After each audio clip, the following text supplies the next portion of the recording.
Bem-vindos ao episódio número 64 do Ações e Companhia. Comigo, como sempre, estão os grandes Diogo Gonçalves e o Gonçalo Garcia. Olá, pessoal. Muito boa tarde. Olá. Estou a tentar ser mais expressivo. Exatamente, ao início temos que ter muita energia, que é para não nos abandonarem. Então, malta, estão bons? Está tudo. Temos Cheio de notícias. eventos, meu. Cheio Então, de eventos esta vamos semana. lá. Quais eventos? Então, olha, os mercados continuam a colapsar todos. O Elon Musk recuou na compra, não é, do Twitter. Quer dizer, não se sabe, mas houve um artigo do Matt Levine muito engraçado a dizer claramente que ele está a mentir em relação aos bots e que ou quer negociar ou quer fugir da compra. Mais. Eu tenho visto muito poucas notícias. Ou muito pouco Twitter. Então, estás-te a sentir em baixo. Não, tenho trabalhado mais. É que agora já não procrastinas, não é? É isso, por acaso às vezes ainda procrastino. Ainda tenho que lutar contra isso, mas sim. Mas Esta semana que passou também foi os 13Fs, eu não sei como é que se diz em português. E earning season. E earning seasons, é verdade. Mas pronto, foram divulgados os portfólios atualizados da maior parte aí da malta no dia 16. Temos, já falámos a semana passada do Guy Spear, temos mais quem? A Berkshire comprou uma batelada de Chevron. Não falámos já a semana passada? Algumas coisas já sabia porque eles falaram na Assembleia Geral. Na Assembleia. Qual foi aquela? A Markel, não se sabia. Foi uma compra grandinha. Compraram 3%, não foi, Diogo? É que disseste? Sim. 3, acho que foram 3%, sim. E como eles acabaram de comprar a outra seguradora, também seria interessante ver se... Eu acho que mais tarde ou mais cedo vai fazer parte, não é? Essa fusão. E é giro ver o portfólio da Markel, que é a principal empresa que lá tem. Eles têm muitas empresas, o portfólio da Markel é muito diversificado, mas a número 1 é a Berkshire. Porque estas compras cruzadas são sempre interessantes. E os tipos compraram uma que eu vi alguém no outro dia falar e pensei, tenho que ir olhar para isto. Como é que se chama? McKesson. Vocês conhecem isto? Salvo erro, é uma distribuidora de medicamentos. Acho que é isso. Eu ouvi falar bem disto, acho eu. E Então, agora fiquei curioso de ver o Buffett ou alguém a comprar. Sim. Quem tem uma tese de investimento sobre essa é aqueles tipos que às vezes está aqui, Eagle Point Capital. Se calhar, isso, foi daí. Boa. Yeah. E hoje andei um tweet viral do George W. Bush, não sei se já viram, teoricamente a criticar a invasão da Ucrânia, mas saiu-lhe a boca para a verdade e em vez de dizer Ucrânia diz Iraque. A dizer, isto são as ações de um homem só, maluco e sem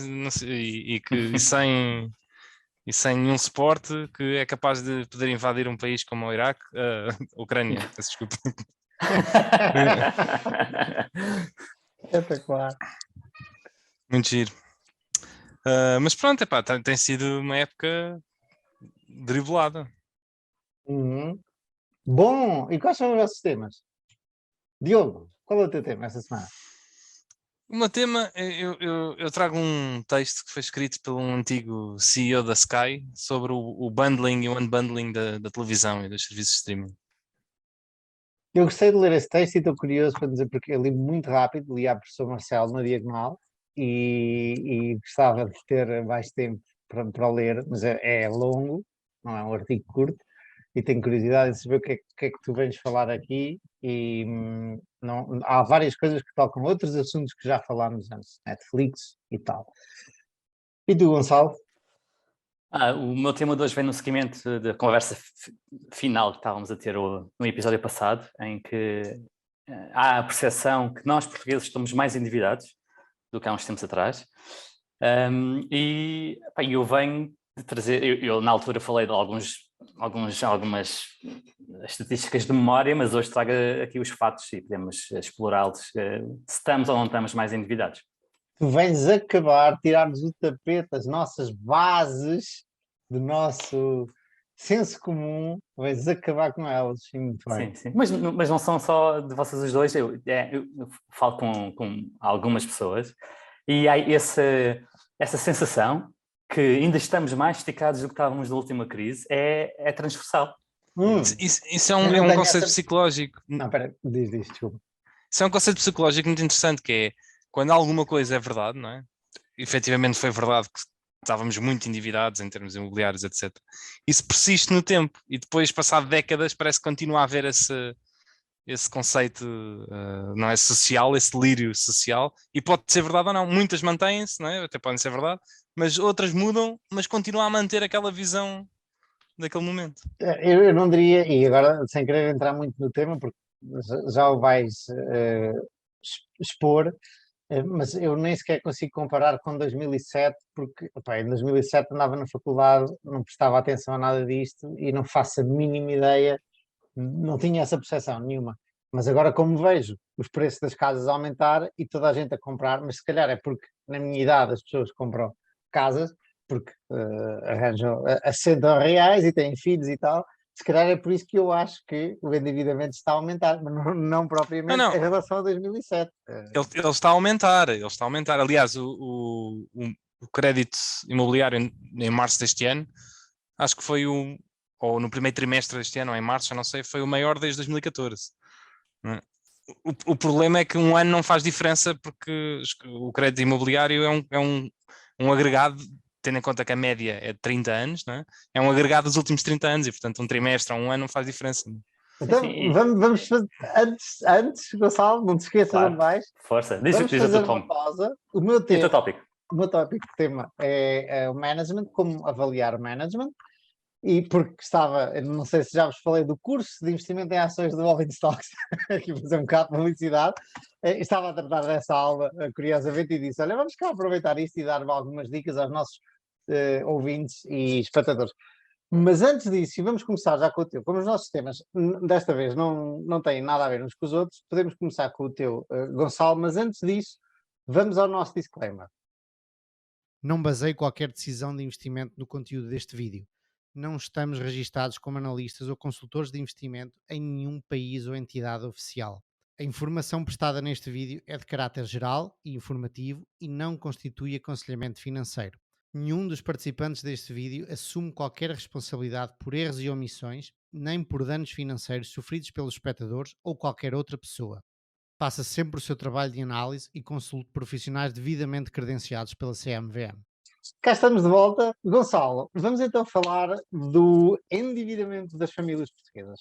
Bora lá. E já que abriste o precedente na semana passada de partilhar o ecrã, vou aproveitar e aqui para mostrar uns gráficozinhos e vou fazer isso. Opa! Aqui. Ok. Vamos ver este screenshot. Bem, esse fundo de trabalho... Está espetacular, limpinho, mas isto limpinho, não tem nada. Limpinho, vês? Não foi nada preparado para o podcast. Então, temos aqui este gráfico tirado são dados do Banco de Portugal e basicamente vemos aqui o endividamento do setor não financeiro da economia portuguesa ao longo do tempo, começando aqui em 2010, depois vendo aqui 2011, 12, 13 e pronto. Claramente a subir. Claramente a subir. Isto é ter desde 2007, consegues? Prever a crise financeira? Aqui embaixo, agora não. Mas espera aí, se carregares ali no intervalo de tempo... Isto é um screenshot. Sorry, ok. Mas isto é endividamento de empresas, não é? Ou é tudo? É tudo exceto bancos. Portanto, é todo o setor não financeiro. Empresarial? Empresarial, famílias e Estado. Ok. Inclui tudo. Não inclui bancos porque se incluísse o setor financeiro era um double accounting, porque os bancos endividam-se para emprestar às empresas e às famílias e ao Estado. Portanto, aqui só inclui mesmo empresas, famílias ou privados e governo. E isto. Agora, isto está em valores absolutos, nominais, não está corrigido pela inflação, é dólar por dólar. Desculpa, euro por euro. Ao longo do tempo. Também não houve muita inflação, não é? Mas mais relevante do que isto era ver este gráfico em percentagem do PIB, para ter uma sensação como é que este endividamento evoluiu com o aumento da economia. E isto seria um screenshot número 2. E exatamente a mesma estatística, mas a dividir pelo PIB, ou em percentagem do PIB. Isto continua a ser o endividamento do setor não financeiro em percentagem do PIB português. E aqui conseguimos ver que realmente até 2011, 12, na altura da crise financeira em Portugal, estávamos a alavancar bastante e desde então descemos bastante ao longo do tempo, até agora a crise do Covid, a pandemia, em que voltou a subir bastante. Mas, se compararmos como estávamos no final do ano passado, no final de 21, no final de 2021, estamos significativamente abaixo do que estávamos no topo de 2012. Acho que o topo foi em 2013, não? Segundo trimestre? Segundo, é por aí. Segundo trimestre de 2013, foi exatamente. quando eu aí que não havia cá arquitetos nem engenheiros civis em Portugal, tinha fugido tudo. E estes quase 100% ou 300%, tens alguma ideia de qual é que é, tipo, por exemplo, a média europeia de cada país? Ou? Não, mas seria uma ótima pergunta. Eu aqui só fui ver os dados de Portugal. Uma coisa muito interessante seria depois ver o desdobrar deste endividamento do setor não financeiro por Estado, por empresas e por indivíduos. E aí que fica muito interessante. E isto seria este novo gráfico, e este aqui por acaso eu acho que até tem aberto e podemos ajustar para mais tempo se quiserem, que é este aqui. Portanto, aqui conseguimos ver claramente, por exemplo, aqui o setor público, que é esta linha, eu sou daltónico, mas creio que isto é verde ou laranja. Eu diria que são dourado, acastanhado. Ok. Não? Já agora, Diogo, como é que tu vês esta linha? Espera aí. Faz daltónico, não sabia dessa. É um dourado, sim. Sim, pronto, esta linha dourada começa ali nos... Um dourado escuro. Começa ali dos 120%, chega quase aos 180%, ali em 2014, e na altura, não sei se lembram, mas quando chegou aos 140, em 2011, falava-se que não era sustentável, porque não se previa que descesse em percentagem do PIB nos anos futuros, e realmente assim não aconteceu. Só começou a descer em percentagem do PIB a partir do segundo trimestre de 2017, é que realmente começou a descer, e agora com a pandemia voltou a subir fortemente e nos últimos trimestres tem revertido. Por outro lado, tanto os endividamentos dos particulares como os endividamentos dos particulares e das empresas privadas têm vindo a diminuir ao longo do tempo, especialmente a partir da crise em Portugal de 2012. E aqui dos particulares é bastante relevante. Se virem aqui, nós chegámos a ter 90% do PIB em endividamento, em dívidas das famílias, e agora está em 70%. Portanto, são 20 pontos percentuais de redução ao longo de uma década. Pois ainda mais ao granular... Espera. Desculpa, força. Volta lá, tenta lá no intervalo de tempo ir por, sei lá, quarto trimestre de 2007. Olha. Isso. Olha, não dá para mais. É isto. Feito. Pronto. Uau. 2007, espera aí, a crise estourou e nós endividámos mais depois da crise estourar. Sim, mas também há aí um lag, não é? Porque a crise foi em 2008, mas depois tivemos a crise das moedas do euro em 2011, mais ou menos. Exatamente. A crise do subprime afetou muito pouco a Europa, porque não tínhamos a alavancagem do estilo que tinha os Estados Unidos, que era aquela alavancagem de emprestar, fazer um repackaging e vender. Uma alavancagem muito financeira. Nós tínhamos sim uma alavancagem da dívida pública brutal, e aqui vê-se bastante bem, não é? Olha aqui o setor do endividamento público, o que foi ir de 2007 a 2012, 13, 14, foi um aumento brutal. Mas também houve endividamento das empresas privadas, não é? Entre 2017 a 2012, e dos particulares houve menos. Curiosamente, os particulares foi os que subiu menos, mas pronto, conseguimos ver que à altura antes de 2000, ao que levaram à crise em Portugal, houve grande alavancagem tanto do Estado como das empresas, menos das pessoas.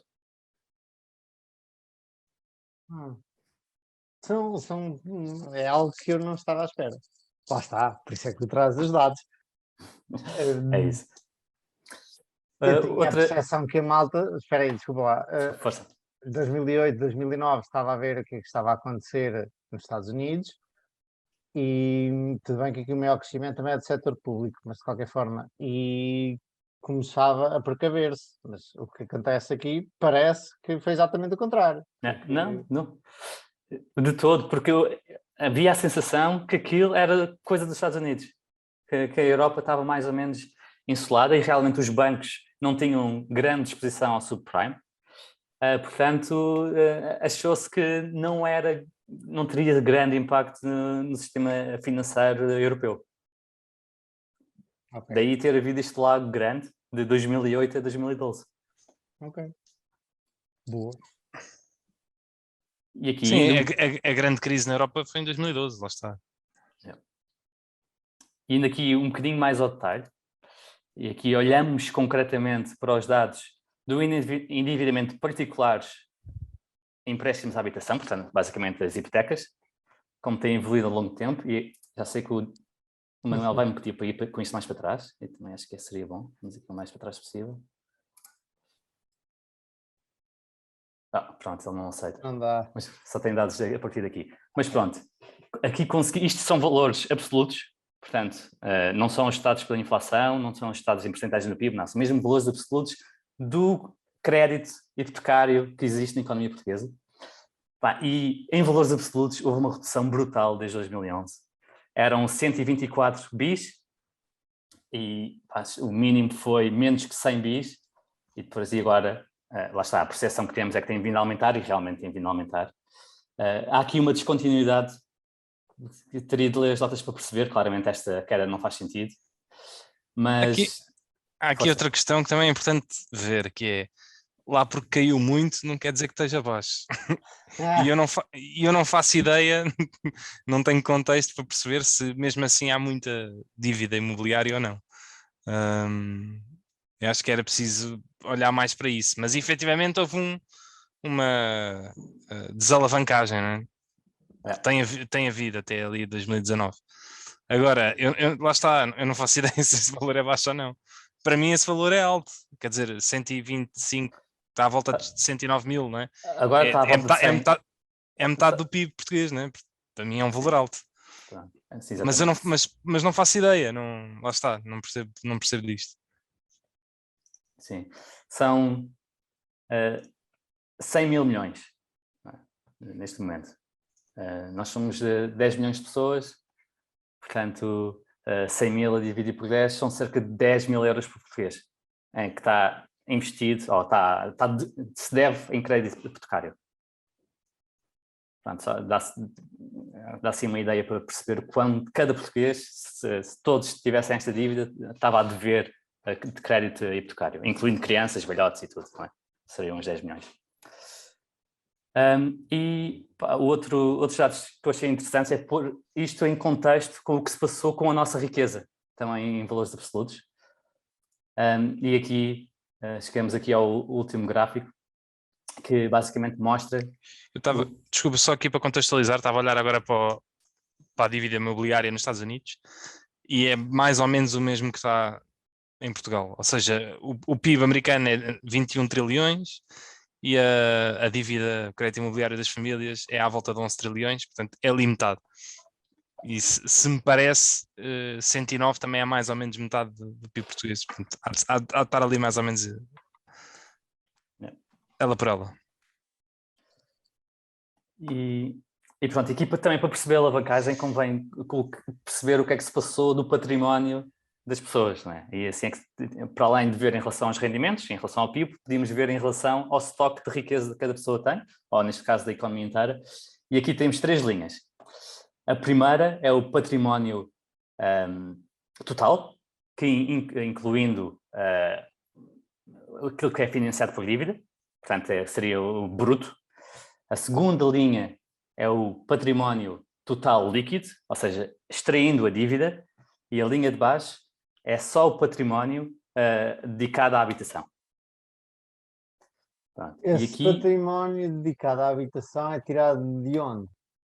Por exemplo, tu compraste a tua casa ontem por 1 milhão e hoje ela vale 2 no mercado, aí está o 1 milhão? não sei como é que o Banco de Portugal ajusta isto, mas provavelmente eles vão ajustando com o preço, com a estimativa deles com o preço das casas.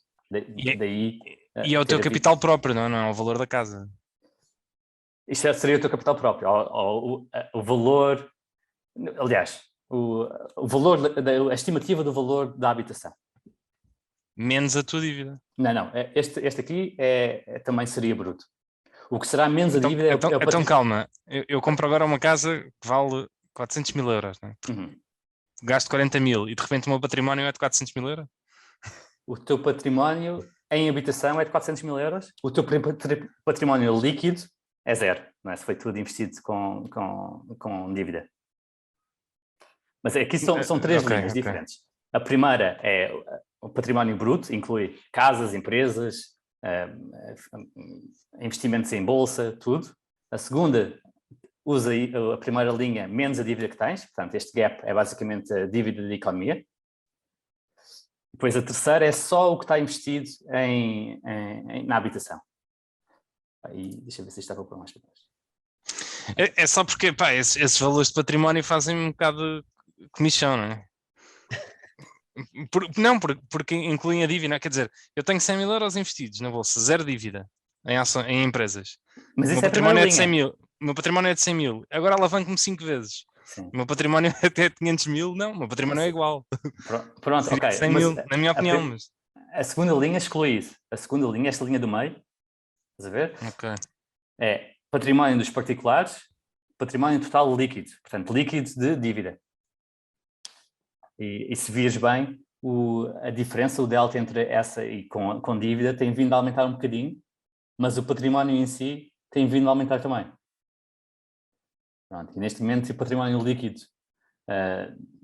dos portugueses todos, no final de 2020, são quase 900 mil milhões, o que daria cerca de 90 mil euros por português.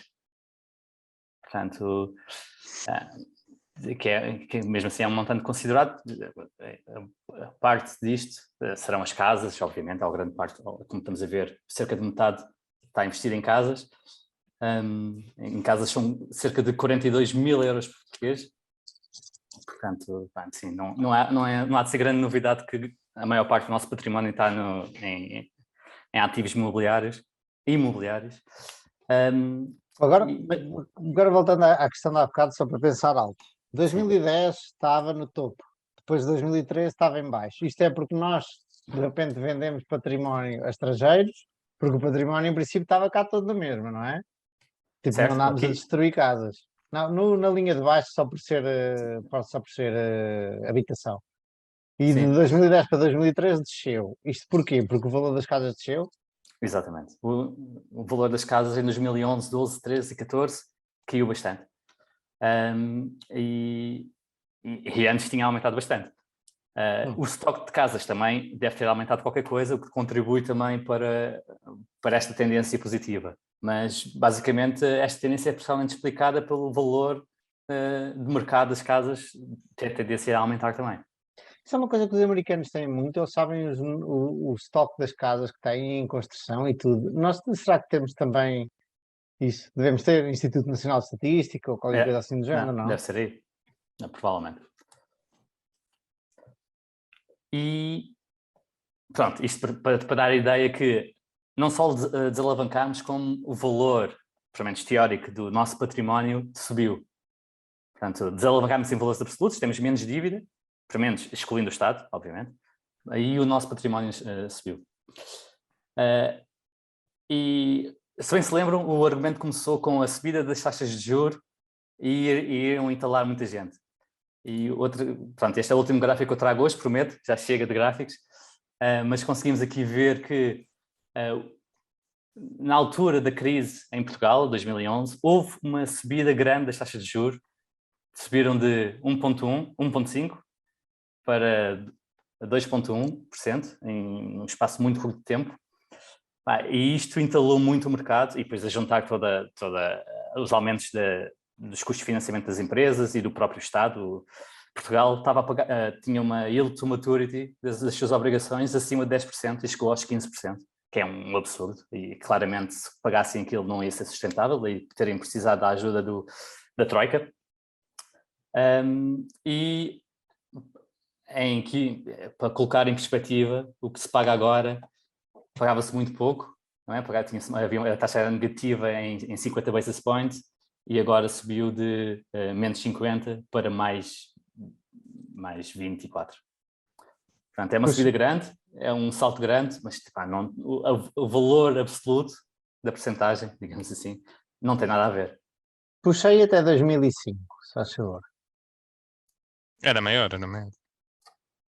Aliás, dá para ver ali em baixo que ela caiu bastante em 2008.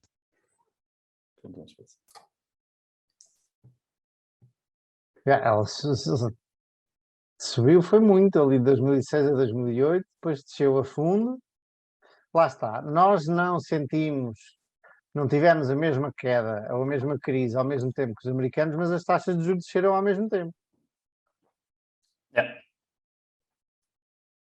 É verdade. Não, mas houve efetivamente uma crise em 2008, mas acho que foi bastante mais ligeira do que eles tiveram lá. E depois agravou muito em 2011, 2012. Ou seja, houve qualquer coisa em 2008, não foi como se a Europa não tivesse sentido. E lá está, se calhar sentimos menos precisamente porque há essa queda brutal das taxas de juros. Eu lembro perfeitamente, na altura tínhamos o governo de Sócrates e o discurso era todo que o Estado ia absorver este choque inicial desta recessão de 2008 e muito uma política keynesiana, que o Estado é feito para absorver estes choques. E tínhamos déficits muito grandes, eu acho que o Sócrates chegou a ter 6, 7% nesta altura, o que depois veio trazer, ou veio agravar a crise em 2011. Portanto, houve esse buffer também inicial, o Estado realmente gastou muito, muito dinheiro em vários projetos. Exato. Por exemplo, entre 2008 e 2010, a dívida pública subiu de 75% para 100%. Portanto, foram 30 aumentos percentuais, 30% de aumento percentual. E isso também, lá está, isso suporta um bocado a economia, não é? Isso é muito dinheiro a ser gasto de um dia para a noite e provavelmente lá está, faz essa almofada para que a coisa não seja pior. É o que temos aqui.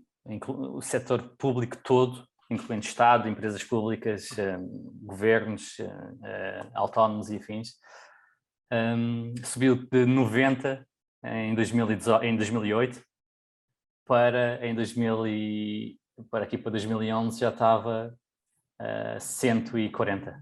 Portanto, é um aumento brutal. São 50 pontos percentuais do PIB a suportar a economia. E pronto, era isto, meus caros. Era só para fazermos aqui um apanhado, um bocadinho de história recente da economia portuguesa, macro. Macro. Já agora, o PIB em 2008 em Portugal ainda consegue crescer, 0,3%, mas em 2009 já caiu 3%. Portanto, a partir daí já começou a descambar. Gonçalo, tu agora devias traçar aí umas linhas de referência e de suporte e estava a dizer o que é que vai acontecer para a semana. Isso é que era. Mais importante para a semana era saber o que é que vai acontecer nos próximos anos. Mas o meu ponto aqui era que o argumento que a crise de 2011, 2012 é repetível e, portanto, o mercado imobiliário vai se partir todo como se partiu na altura, é difícil de aferir só pela alavancagem que temos neste momento. que não é de todo semelhante, e os bancos também estão melhor preparados. Agora, pode acontecer, pode. Eu não acho que vai ser pelas mesmas razões. A taxa de juros subir, talvez? Não, eu não estou a dizer que vai ser igual. Eu acho que há e eu sou muito bearish até em relação ao mercado imobiliário em Portugal. Ou na Europa, de uma maneira geral. Isto depois, lá está, depois também há... O mercado imobiliário é muito localizado, mas pronto. Eu acho que nós temos um culminar de fatores que é uma bomba relógio. Que pode vir a ser um perigo para o imobiliário. Em que temos a população a cair, a população real a cair, não é? Portanto, não é só em termos de nascimentos menos mortos, mas a imigração, a população a envelhecer, não é? E normalmente quem compra casas também são as pessoas em idade ativa, mais jovens. As taxas de juros mínimos, lá está, que quanto mais subirem, mais difícil vai ser. E um turismo que se calhar não tem muito mais para onde crescer, não é? Mas posso estar enganado, mas pelo menos todo o crescimento que houve de turismo dos últimos 15 ou 20 anos vai ser difícil manter. E portanto, estas 4 coisas, não é? São negativas para o mercado imobiliário. Portanto, eu não acho que, independentemente de poder até vir a ser um bom investimento, eu acho que os anos dourados, não é?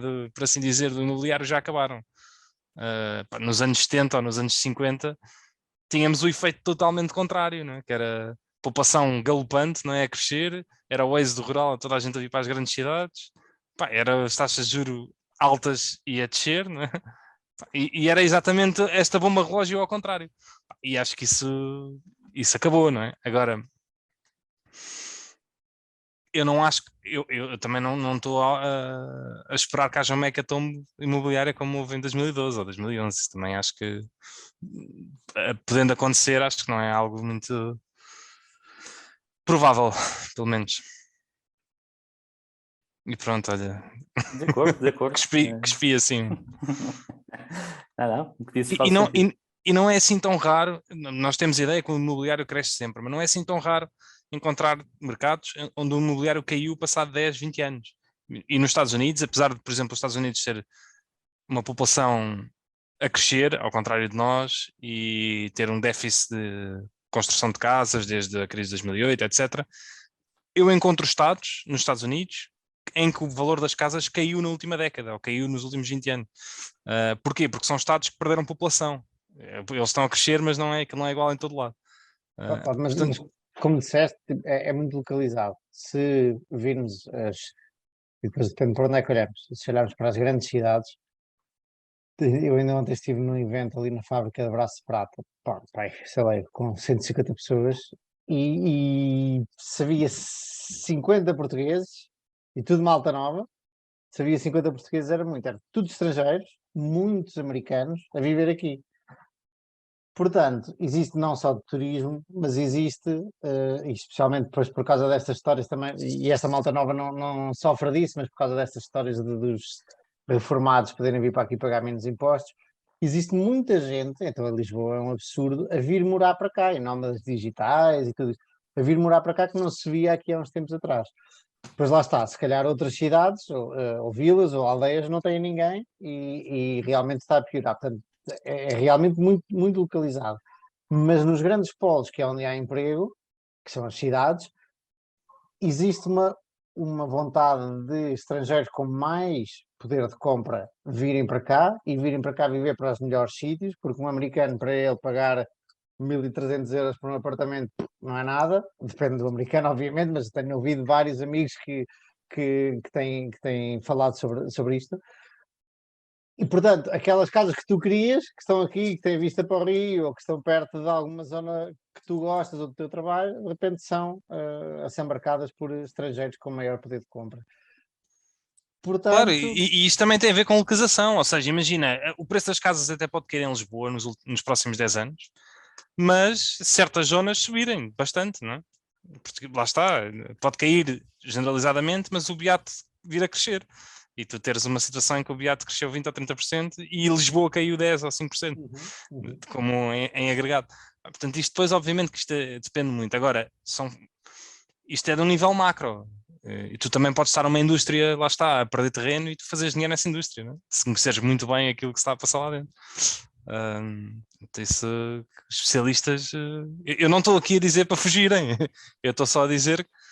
Não, eu só queria dizer é que normalmente o centro das cidades, bom, mais ou menos o centro, não estou a dizer especificamente só o centro histórico, ou assim, mas o centro das cidades é o sítio mais apetecível para toda a gente ir, e cada vez, e isto é generalizado no mundo inteiro, cada vez menos podemos ir para o centro das cidades, porque és empurrado, por exemplo, a minha namorada anda à procura de casa há anos, e porque não queremos sair do centro de Lisboa, bem, e não conseguimos, e por isso simplesmente continua a haver e continua a haver e continua a haver.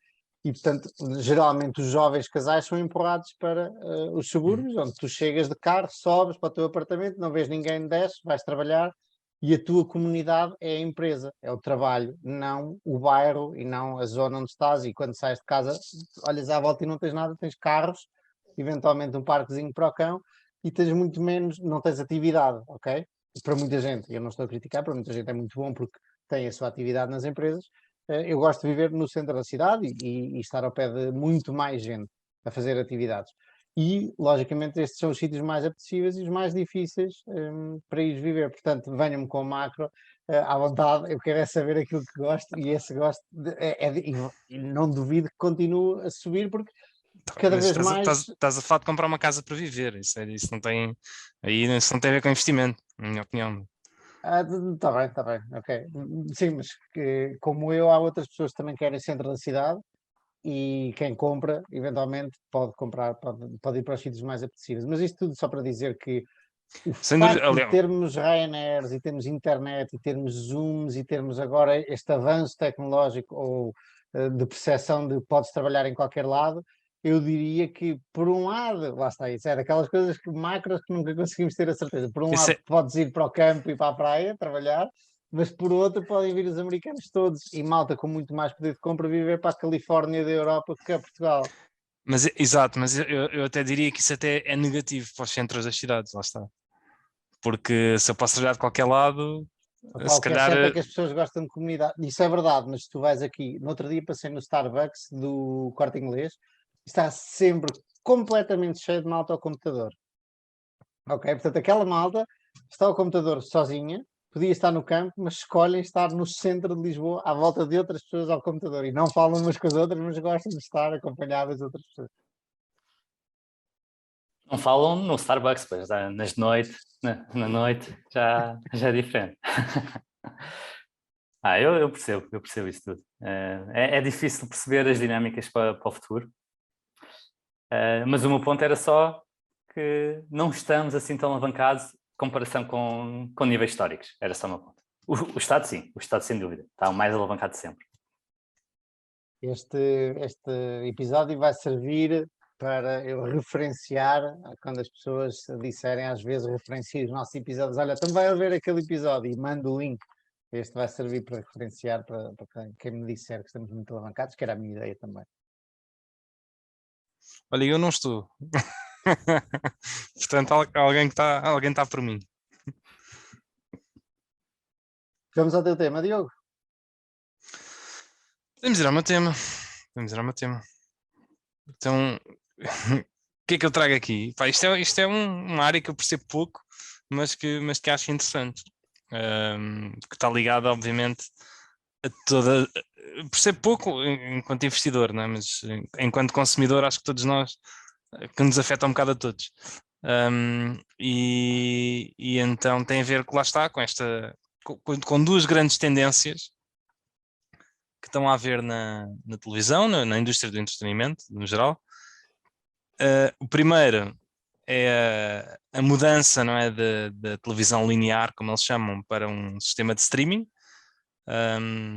E uma segunda que tem a ver com a mudança de um agregador, de comprar os serviços através de um agregador, não é? Como no caso português, a Mel, ou nós, ou etc. E passar a comprar direct to consumer, ou seja, os produtores de conteúdo venderem diretamente.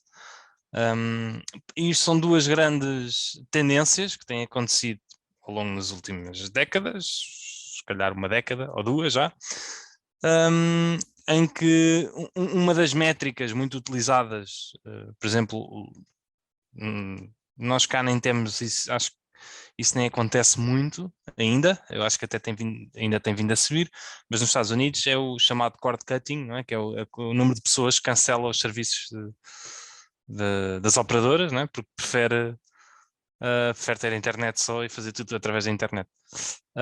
E isso tem estado, ao longo da última década, os cancelamentos têm estado a acontecer à volta de 2% ao ano.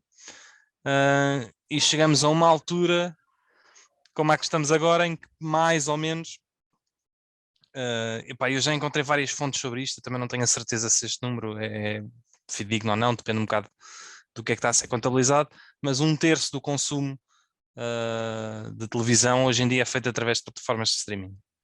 Isso nos Estados Unidos? Isto nos Estados Unidos, sim. Em Portugal provavelmente há de ser um bocadinho menos. E isto, durante muito tempo, não é, tem vindo a ser perspectivado, não é, como uma hecatombe, não é, para as empresas, para as operadoras, não é, para as empresas que fornecem os serviços. Antes de continuares, não te esqueças onde vais. Quanto desse streaming pode ser uma daquelas coisas tipo Roku, que é Isso uma é outra box? coisa. Vais lá chegar? Vais lá chegar ou não? Vou lá chegar, mas, Ok, mas sim, a Roku. Porque também é uma box, não é? Só que com streamings, com o Netflix, com a HBO, com uma quantidade de coisas lá dentro. Exatamente, a Roku é uma solução de futuro que tem a ver um bocado com isto que eu estou a dizer, de todo este processo, não é? Foi um bocado um unbundling, não é? Porque até agora, antigamente não, ainda a maior parte das pessoas ainda o faz, nós pagamos por um sistema de bundling, eu quero a televisão com todos os 150 canais ou 200 canais, não é? Pá, eu se calhar só... Exato, eu só vejo para 6, mas tenho lá os outros todos. E isto é fornecido assim. E ao longo dos últimos anos, com os serviços, com maior sucesso, não é? Claramente foi a Netflix, pelo menos a nível internacional e mesmo nos Estados Unidos, começou-se a antever um bocado a cena de deixar de haver unbundling, pá, e cada um subscreve aquilo que gosta, e eu vou só precisar de subscrever a Netflix, ou só se precisar de escrever a HBO, e o resto, em vez de estar a pagar 40€ por mês, posso estar a pagar 6 ou 7, não é? E isto tem sido a narrativa que nós temos visto nos últimos tempos. Só que até há pouco tempo, não é? E agora também com a grande queda da Netflix, isto também vai realçar cada vez mais esta história do, se calhar aquela mudança que se perspectivava não está a ser bem assim, e o que está a acontecer é que isso foi quase como uma pescadinha de rabo na boca. E a ideia que se tem agora é que nós começámos a fazer um desbundling, não é? Mas que parece que estamos a voltar outra vez a um bundling, mas um bundling diferente, e que ninguém sabe muito bem como é que vai ser. E isto, um dos motivos disto é que as pessoas, e ele refere aqui no artigo, as pessoas acham que não gostam de bundling, mas isso é mentira. Porque por vários motivos psicológicos. Um deles é o facto de, bem, obviamente, quando fazes um bundling de coisas, consegues ter um desconto, consegues fazer um preço mais barato do que se estivesse a ter aqueles serviços todos. E isso também provoca nas pessoas uma sensação de conseguir um bom negócio, que é uma coisa boa, não é? Normalmente as pessoas estão dispostas a gastar mais dinheiro quando acham que fizeram um bom negócio. E a segunda tem a ver com o conceito de escolha, que é um conceito que o ser humano também acha que gosta de ter escolhas, mas a verdade é que as escolhas tornam-nos um bocado infelizes. E há vários TED Talks sobre isto que acho giríssimo, tipo um menu do restaurante, né? Se fores a um restaurante que só tem um prato, né, e vais lá aquele prato, que espetacular, já sabes o que é que queres, não perdes sempre com nada. Mas se tiveres um restaurante em que tens 40 pratos e tu perdes 10 minutos a escolher o prato e escolhes um e depois alguém escolhe outro e tu no final dizes, eu queria era mesmo aquele, pá. Será que o outro que a outra pessoa está a comer não? Isto até está bom, mas que se calhar ficava melhor servido que o outro. E uma pessoa nunca fica tão satisfeita, não é? Quando há muitas escolhas, na verdade isso diminui até a felicidade, porque depois ficamos sempre a pensar, e se tivesse escolhido o outro, se estava melhor servido, não estava, etc. O Daniel Kahneman explora isso muito bem no Thinking Fast and Slow. Esse processo mental de a opção, ele até faz alguns jogos mais simples, mas a opção de voltar atrás cria ansiedade e torna a vida das pessoas geralmente mais infeliz do que as escolhas permanentes, o que é muito interessante. Portanto, algumas vezes, ou pelo menos em termos de sensação, ter mais flexibilidade é pior, o que é contraintuitivo. E ao mesmo tempo nós não gostamos de fechar as portas, lá está. Não gostamos de ter sempre a opção de... E portanto, na prática, isto, voltando ao bundling, o bundling é uma coisa que as pessoas acabam por escolher, mesmo que achem que isso não é uma coisa que elas queiram. Esse é um dos fatores. O segundo fator... Antes de passar ao segundo fator, deixa-me só fazer aqui uma ressalva para quem não sabe o que é um bundling. É tipo uma agregação de canais, uma agregação de serviços, é fazer um cestinho com várias coisas. O que nós temos, por exemplo, a TV Cabo é um bundling de 200 ou 300 ou 600 canais. Obrigado. Só por causa do estrangeirismo podia haver sim, alguém. É verdade, é verdade. O segundo ponto que pouca gente normalmente gosta de referir aqui, e que eu, por exemplo, não ligo muito, mas que é extremamente importante para o entretenimento, é o desporto. E o desporto é das poucas coisas que obrigatoriamente, não é obrigatoriamente, mas tem que funcionar como um sistema live. Não pode ser um sistema on demand, como nós fazemos com as séries ou com os filmes ou com qualquer outro conteúdo. E portanto o desporto é uma coisa que prende ainda muito as pessoas à televisão linear e que vai ter que ser uma peça fundamental neste sistema em que nós estamos a querer juntar, não é, estes serviços, mas não podemos totalmente desligar do desporto, não é? A não ser que ele venha como um serviço depois lá está externo. Mas quem diz desporto não é só o futebol, é tipo Fórmula 1, todos os eventos. Na verdade eu diria até todos os eventos que tenham que ser live, não é? Mas o desporto é a grande referência. Poderia eventualmente pôr aqui outros, se calhar há quem goste de ver os Oscars, por exemplo, ao vivo, mas isto é algo que também está a perder muito nos últimos anos e que também pode ser visto depois, na verdade. Mas pronto, todos os eventos que precisem de ser vistos ao vivo. E notícias também, não? As notícias não têm que ser vistas ao vivo, não é? Mas, sim, mas telejornal, provavelmente de vez no telejornal com algumas semanas depois. Não, exato, mas podes ver, imagina, em vez de ver das 8 às 9, podes chegar a casa às 10 e ver às 10. Não? Ok, podes ver ligeiramente. Podes ver na próxima semana, que é a mesma coisa. Exatamente, isso também é verdade. E então estes dois fatores, não é, estão a voltar com que haja uma espécie de conversão, né, do bundling antigo para um novo bundling. Agora, uma das questões que se remete aqui é que ninguém faz muita ideia de como é que isto ainda vai surgir, como é que isto vai ser, porque muito provavelmente poderá não ser um bundling através das operadoras. Mais uma vez, há serviços, e agora posso referir aquilo que tu estavas a falar há bocado, Manel, como a Roku, que basicamente, aquilo são várias coisas, mas aquilo basicamente é um sistema de agregação. Aquilo é como se fosse, eles vendem aquilo como se fosse o sistema operativo das televisões, não é? É o Android das televisões ou o Windows das televisões. E a ideia é que aquilo porque é que aquilo é melhor que os outros? Porque aquilo foi desenvolvido nativamente para as televisões, enquanto os outros sistemas operativos não foram. Da maneira que o Android foi desenvolvido nativamente para o telemóvel, e por isso é que conseguiu vingar, né? Apesar de já haver Windows e iOS. O caso da iOS, eles criaram uma versão específica, não é? De raiz, e por isso é que está optimizado, não é? E vai conseguir sobrepor-se aos outros. E a ideia de ser um sistema operativo é de ser uma espécie de sítio que no fundo é um bundling onde tu podes ter, tu pagas a Roku e podes ter acesso a todos os serviços. Aquilo tem várias maneiras de funcionar, podes fazer on demand e pagar por coisas específicas que sejam on demand, podes pagar uma mensalidade e teres acesso, por exemplo, Netflix, Apple TV, Disney Plus, etc. Eles próprios também têm canais lineares, por exemplo, a Roku depois também acabou por criar um Roku Channel, e naquele sistema operativo também podes ver isso.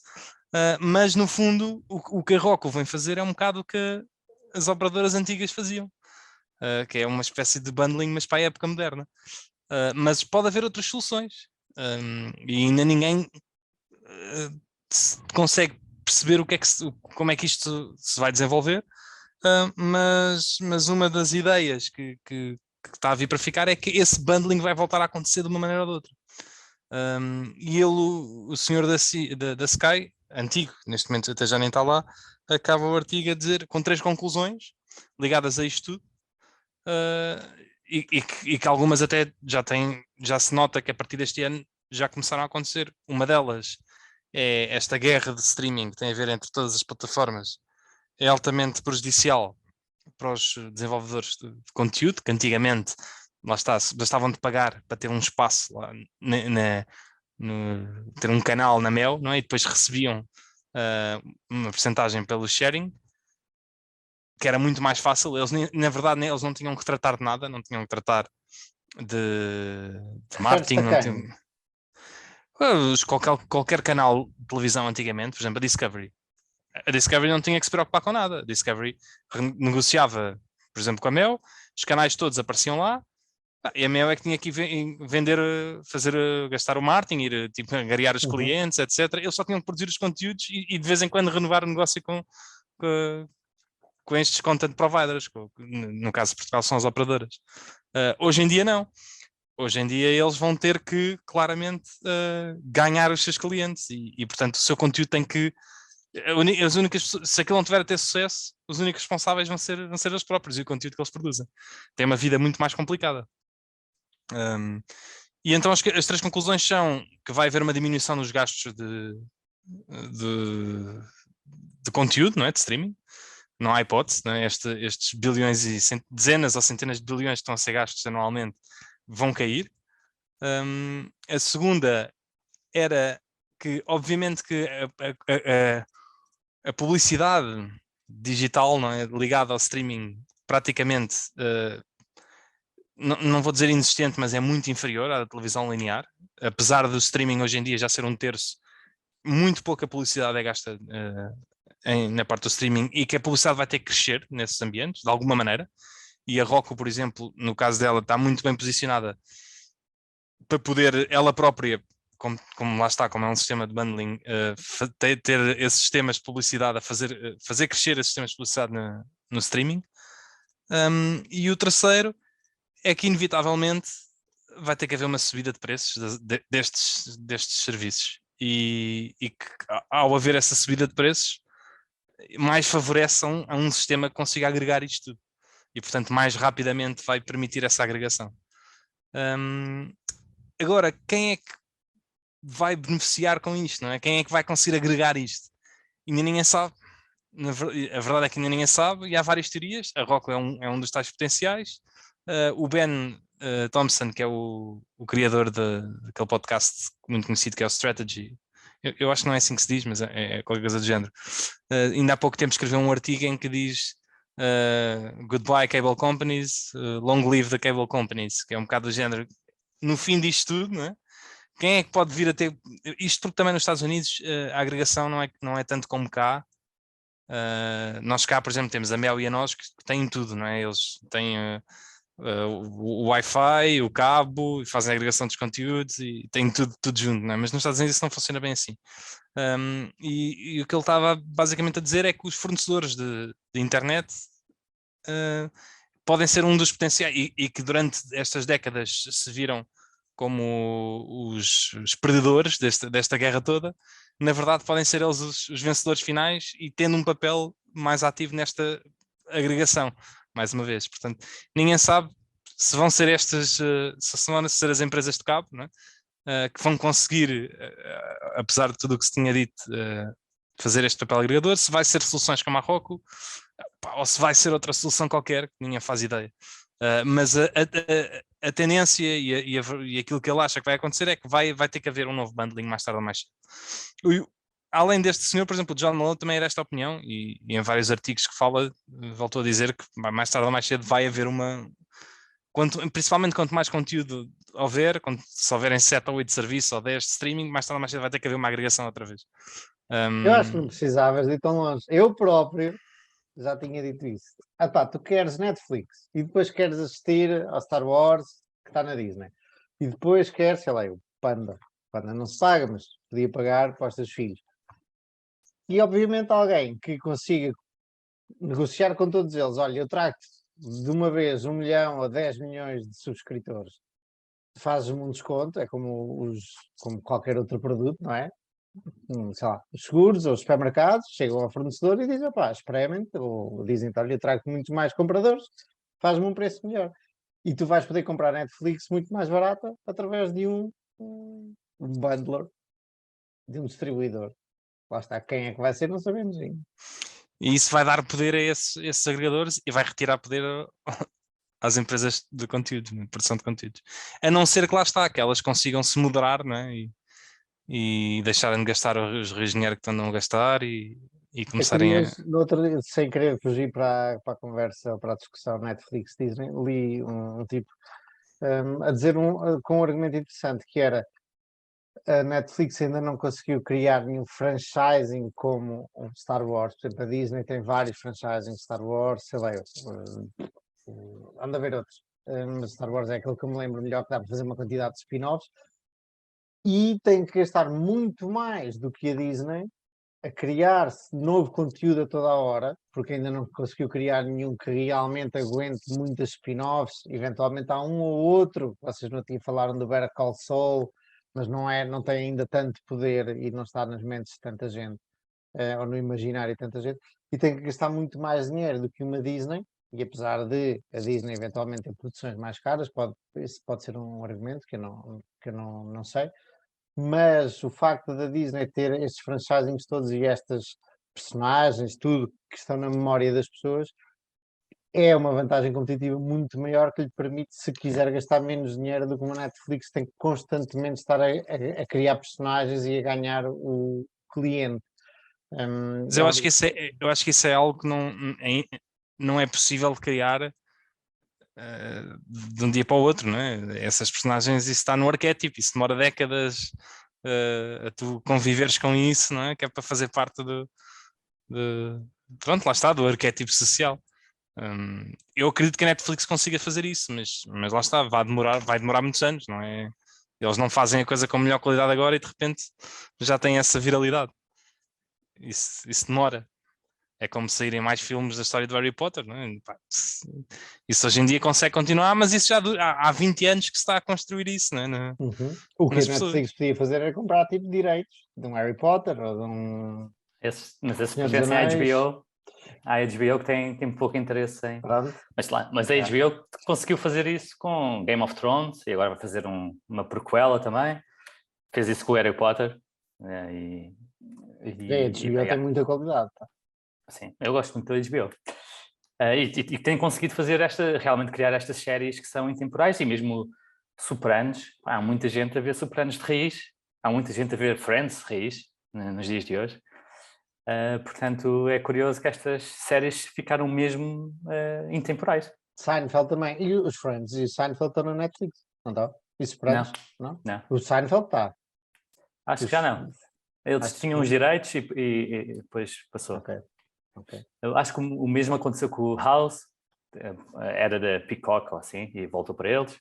Portanto, a Netflix tinha estes direitos todos, mas quando as outras operadoras, as outras empresas de streaming perceberam que tinham mais a ganhar se os guardassem para eles, para não dar tanto poder à Netflix, a Netflix foi perdendo alguma da agregação que fazia, não é? A Netflix há uns anos fazia a agregação disto tudo, porque o bolo ainda era pequeno. A partir do momento em que o bolo ficou verdadeiramente grande, eles sentiram-se ameaçados de perder.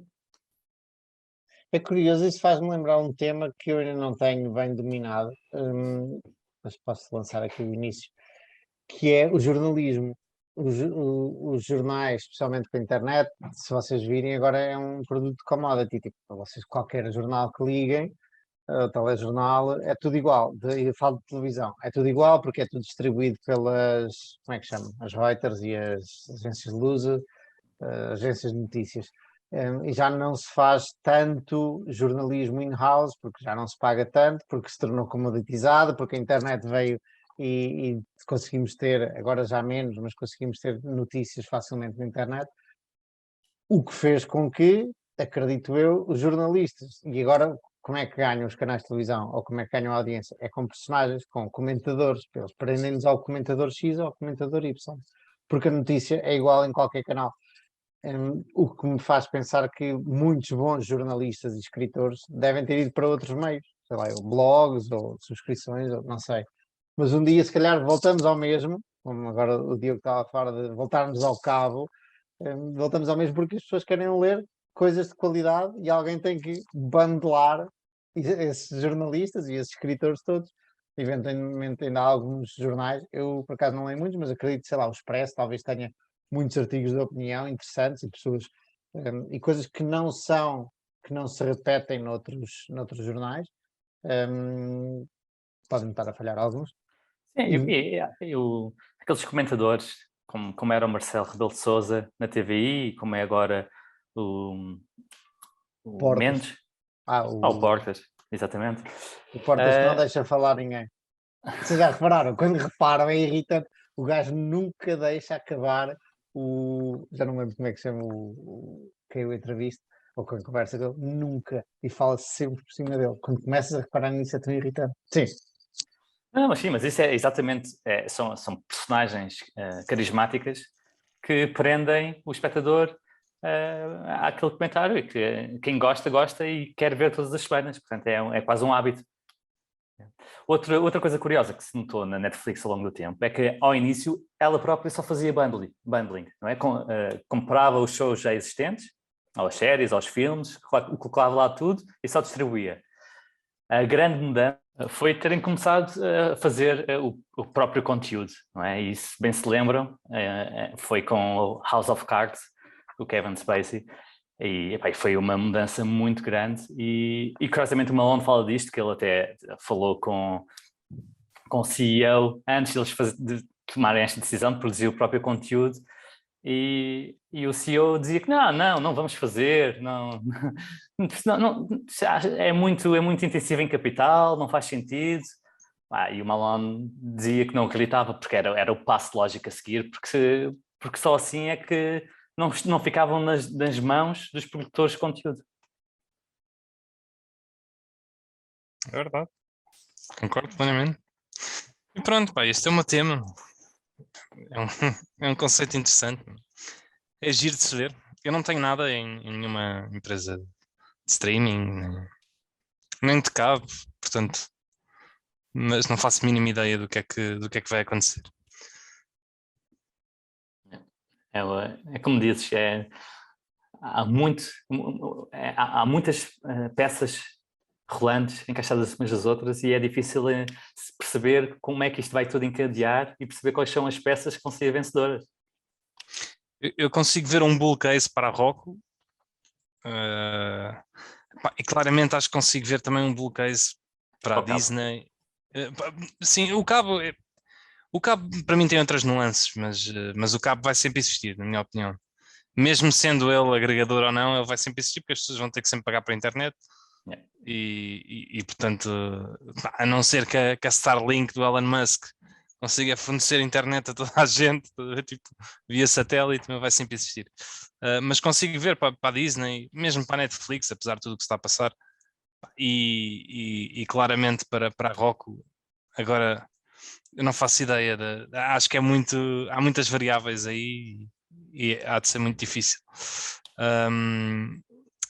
Eventualmente outras também se vão conseguir adaptar e sobreviver. E se estiverem muito baratas também pode fazer algum sentido. Agora houve a fusão, não é, da Discovery com a Warner, da AT&T, que é a dona da HBO, e criou mais um colosso, não é, da indústria, vamos ver. Há muita malta com Discovery. Já não é Discovery, já houve. Agora é Warner Bros. Discovery, o que é? Acho que é. Mas vejo muita gente com Discovery. Sim. Talvez a malta ali do Valley After Hours, não? O Gary Missouri tem Discovery, há muita malta. Sim. Eu também não conheço bem profundamente isso, mas eu não gosto nada do CEO. Tipo, há muita gente que gosta do gajo, mas o gajo não sei, é estranho. Não me inspira confiança. E o que é que a Charter Communications tem a ver com isso também? A Charter é a maior empresa de cabo dos Estados Unidos, né? Fornecedora de internet. Ok. Está a dar uma abada a empresas como a Altice lá, que é uma provedora neta de usuários. Eu acho que há três grandes, não é? Se considerarmos a Altice não é assim tão grande, mas é a Comcast e é a Charter. Pá, e A acho Charter que é do Malone, não? o Malone tem 22%, o que é? O Malone na altura vendeu a parte dele. Eu não conheço bem a história. Eu acho que ele vendeu a parte dele, a empresa dele à Charter, o que é, e ficou com 20 e tal por cento da Charter. E agora o que tu tens é uma empresa que é a Liberty, é uma Liberty qualquer, Liberty Broadband, acho eu, que basicamente é um veículo que o que tem é 20 e tal por cento da Charter. Tracking stock. Exato. Ou tens uma ou tens outra, porque aquilo no fundo vai dar ao mesmo. Ambas estão a recomprar ações. Os gajos, à medida que a Charter recompra ações, eles vendem parte das ações que têm e recompram dela da própria empresa, que é para manter o mesmo rácio. Então, tipo, aquilo no fundo funciona um bocado. É um tracker à Charter, lá está. Mas pronto, acho que. E na altura são as empresas que nos Estados Unidos, lá está. Tu tinhas empresas que forneciam wireless e tinhas empresas que forneciam cabo e não eram as mesmas. Uma das visões dele foi sempre que as empresas de cabo têm muito mais firepower e estão hoje em dia melhor posicionadas lá nos Estados Unidos, lá está, porque geravam muito mais cash e tinham muito mais capacidade de gerir infraestruturas e de continuar a reinvestir. E portanto, hoje em dia está também a haver uma junção dessas duas, mas as vencedoras são as empresas de cabo que estão a adquirir as outras. Eu não sei quais é que são. Há a Verizon e não sei se. E não conheço mais nenhuma. Posso mandar uns nomes para o ar, mas também não sei muito bem. A AT&T também entra aqui no barulho. Eu estava a me esquecer da AT&T, mas a AT&T também é de cabo, acho eu. Pois, Eu acho que deve ter as duas. Era o telefone também. Pois, isso é uma área que eu nunca olhei muito para ela e que há aí umas misturadas grandes, porque o Malone também vendeu a TCI à AT&T. Portanto, há aí assim uma grande misturada. Sim, Bom. essa transação até é explorada no Cable Cowboy. E toda a dificuldade em gerir, e depois ele foi para o board em TNT, toda a dificuldade de gerir uma empresa que tinha uma maneira de estar completamente diferente dele, não é? Que era investir e cortar os custos ao mínimo, enquanto a outra havia outra forma de operar não tão agressiva, não tão espartana. Era pagar dividendos, pedir dívida.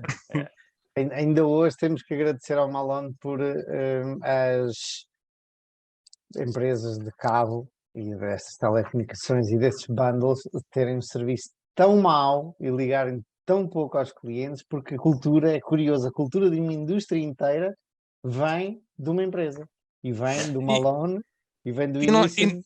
Exato, e não só lá, porque ele também tem ele também tem muita área na Europa de cabo. Ele também tem a Liberty Global, que tem, já não sei em quantos países é que ele está, mas ele é uma das maiores de cabo na Inglaterra, na Holanda, na Alemanha. Alemanha acho que não, mas Bélgica, Holanda, Inglaterra, não sei o que mais. Ele também está cá na Europa em força.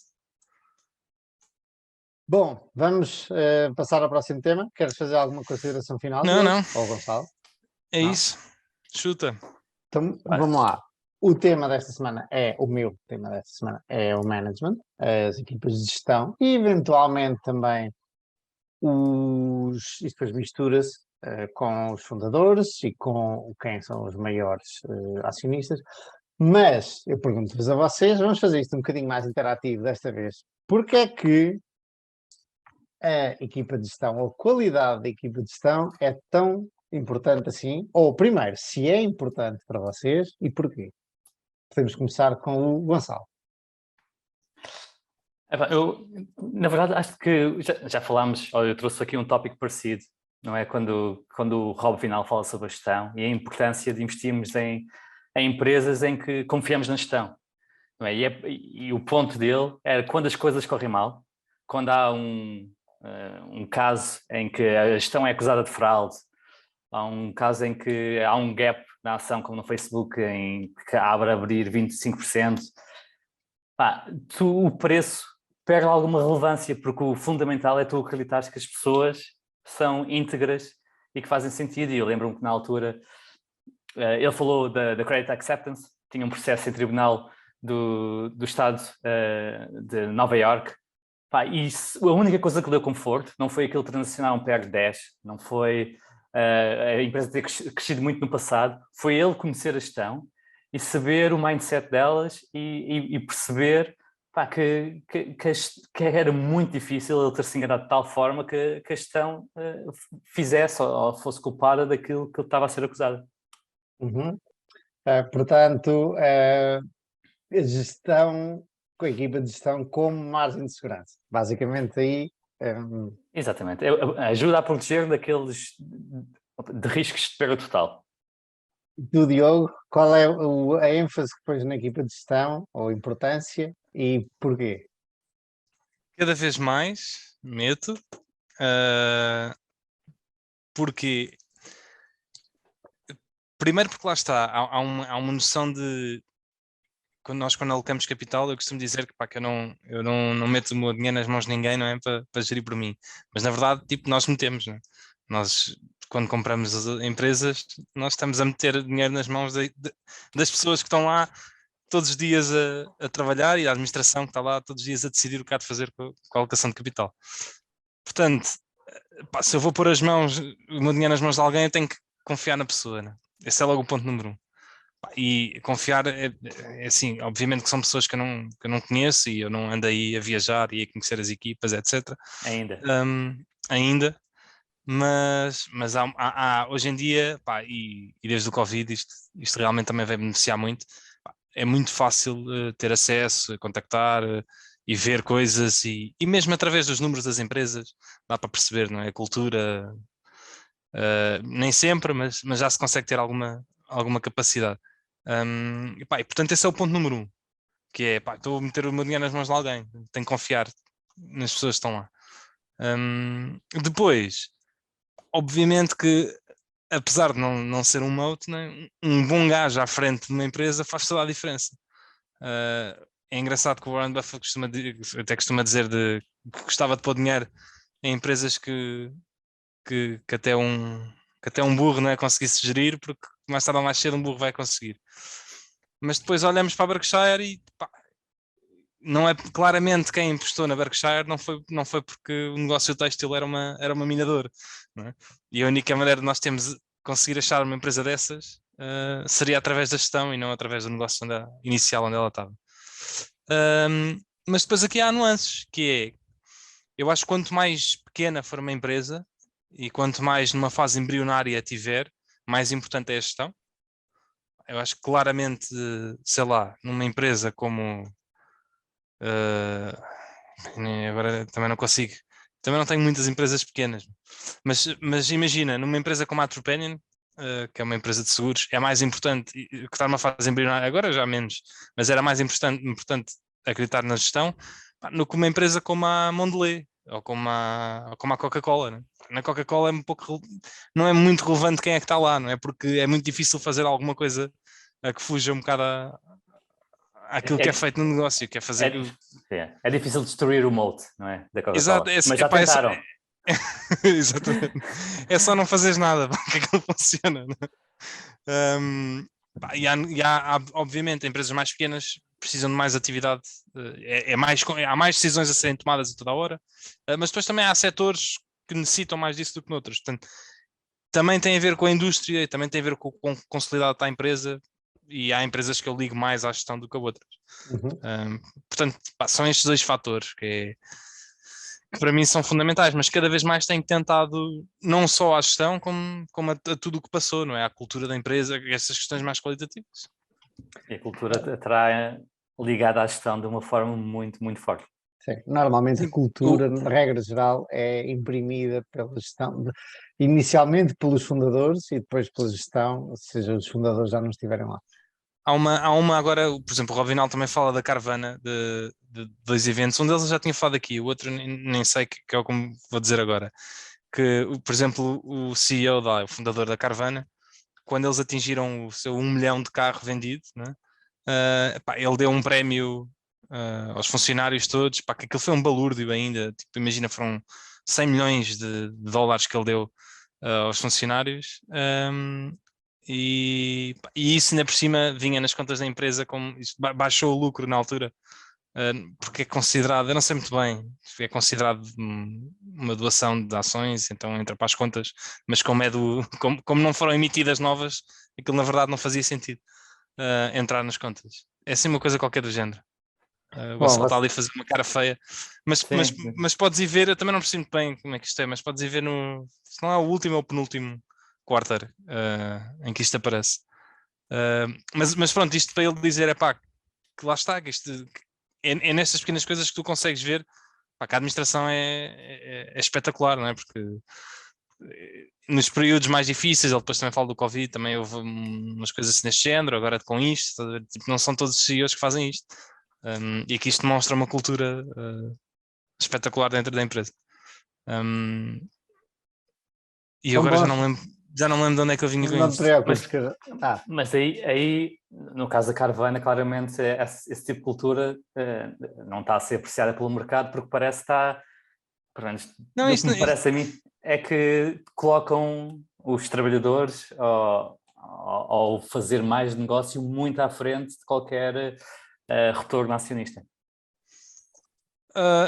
Eu nem conheço bem a empresa e isto que eu disse foram palavras dele, eu não faço ideia, mas isto neste caso não, porque isto lá está, isto não foi uma compensação que foram emitidas ações e dadas aos funcionários. Isto foi o CEO que. Isto foi o CEO, da parte dele, o CEO tem tipo 20% da empresa, que decidiu doar 2% da empresa dele ok. aos funcionários. Ok, não estava claro que isso está. Não. Foi do CEO que ele doou uma porcentagem que tinha aos funcionários. Ok. Só que aquilo entra na contabilidade, porque é como se fosse uma compensação, mas na verdade não são emitidas ações, portanto não faz sentido que entrar lá. Não, provavelmente ele doou à empresa que doou aos trabalhadores. Deve ter sido por isso que entrou. Ok. Bom, vocês levantam muitos pontos muito bons, alguns eu ia falar sobre eles, outros não, mas excelente. Ainda bem que eu vos perguntei.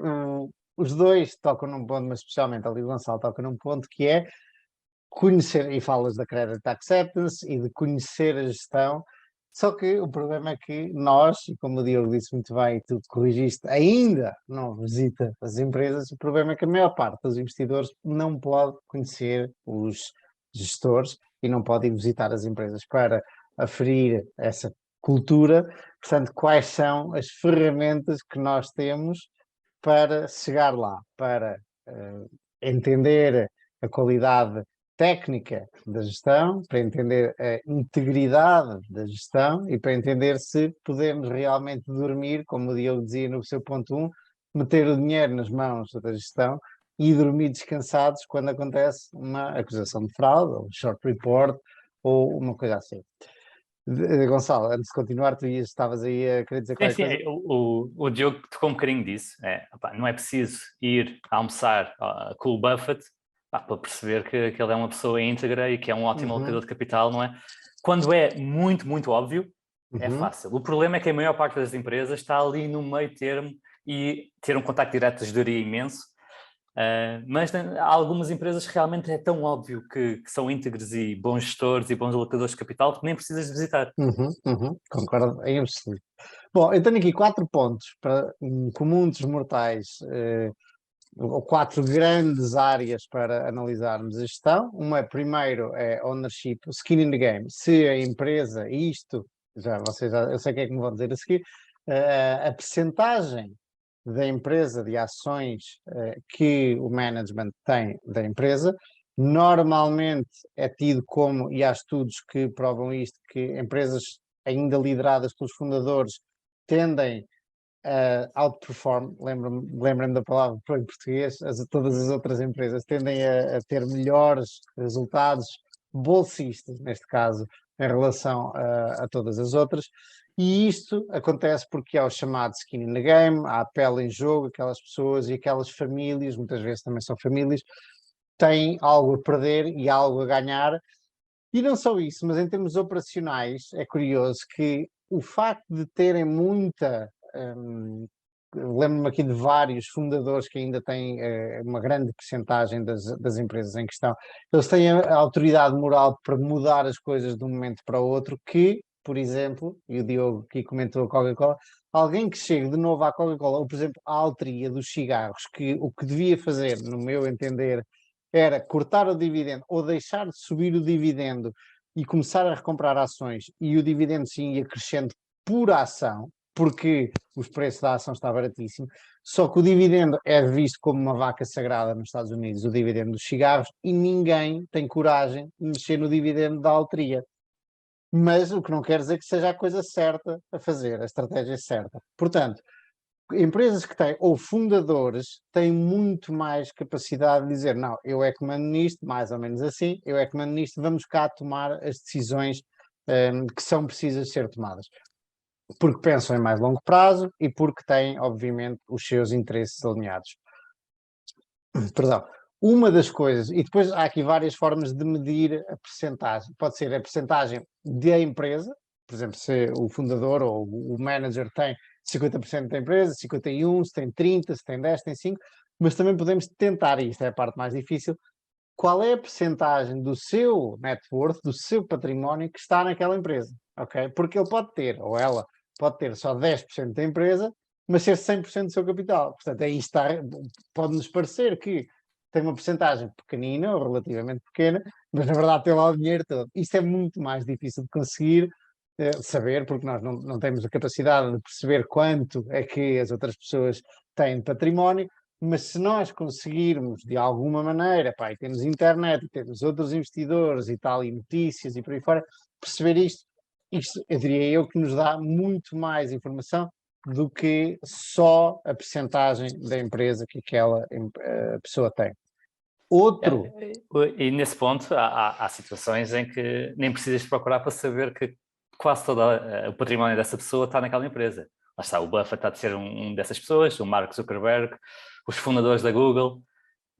Pronto, normalmente quando tu és o fundador de uma empresa que teve excepcionalmente bem, toda a tua fortuna vai estar ali, ou quase toda. Muito bem, muito bem. Outro tema... Mas esses depois têm outro problema, que é, pá, se a fortuna deles cair 90% também não faz moça, né? Se em vez de 100 bilhões forem 10 bilhões, bem, eles também não têm que se preocupar muito. Mas tu vês que muitas vezes, por exemplo, e vários que têm salários zero, o que os move já não é o dinheiro, porque senão podiam-se reformar. O que os move realmente é o negócio, é o Buffett dizer que continua a pintar a sua obra-prima, é o Zuckerberg ter aquela ideia de nós vamos todos no metaverso poder cheirar o que é que está a ser cozinhado do outro lado do mundo. E é muito mais a missão do que o incentivo, e vocês falavam, já não sei quem é que trouxe este tema da outra vez, é muito mais o skin in the game. Soul in the game. Soul in the game. Quem é que tinha dito isso, Gonçalo? Quem é que te... Foi o Taleb, que é mais importante do que skin in the game, é soul in the game, que aí estás mesmo completamente... Tu e a empresa acabam por ser a mesma coisa. No caso do Mark, porque a venda das ações, porque a doação das ações à sua fundação é uma fonte de capital para a fundação muito importante, e a fundação tem objetivos cruciais que gastam muito capital. Mesmo a performance da ação em bolsa e a performance do Facebook em si tem um impacto do que ele poderá fazer com a fundação. Portanto, mesmo assim, apesar de mais 1 milhão ou menos 1 milhão para ele não faça diferença, fará a diferença pelo que ele quer fazer com a fundação. Ainda no tema de ownership ou de percentagem de... Estou-me a falar as palavras todas em português porque estou a ler em inglês. É outro dentro deste grande tema, é se os insiders, se os managers, as pessoas que lá estão dentro, ou administradores ou gestores, estão a comprar ou a vender ações. E depois nós começamos a reparar com experiência que há managers, e já vamos à integridade, que é outro dos grandes temas, que há gestores que gostam de brincar com as ações, normalmente os dos barcos, de shipping, dos navios, de shipping, são muito prós nisso, de comprar e vender opções, porque a indústria é cíclica e são muito conhecidos por fazerem rios de dinheiro, porque veem as coisas acontecer antes das outras pessoas. Portanto, normalmente diz que vender ações, o manager vender ações pode ser por muitas razões, por impostos, por comprar uma casa nova, por uma doença, por o que quer que seja, mas comprar, especialmente comprar muitas, e aqui a quantidade é importante, comprar uma quantidade grande de ações, normalmente diz-nos que só há uma razão, que é ele ou ela, obviamente, vê que o negócio vai correr melhor no futuro do que a ação indica ou implica. Bom, segundo tema, compensação, incentivos, já falámos nisto, como é que são compensados? Misturam-se, tem um overlapzinho. Para quem não sabe, existe um documento que é muito chato de ler porque é muito pouco padronizado, que é o Proxy, que é o 14F ou qualquer coisa do 14D nos Estados Unidos,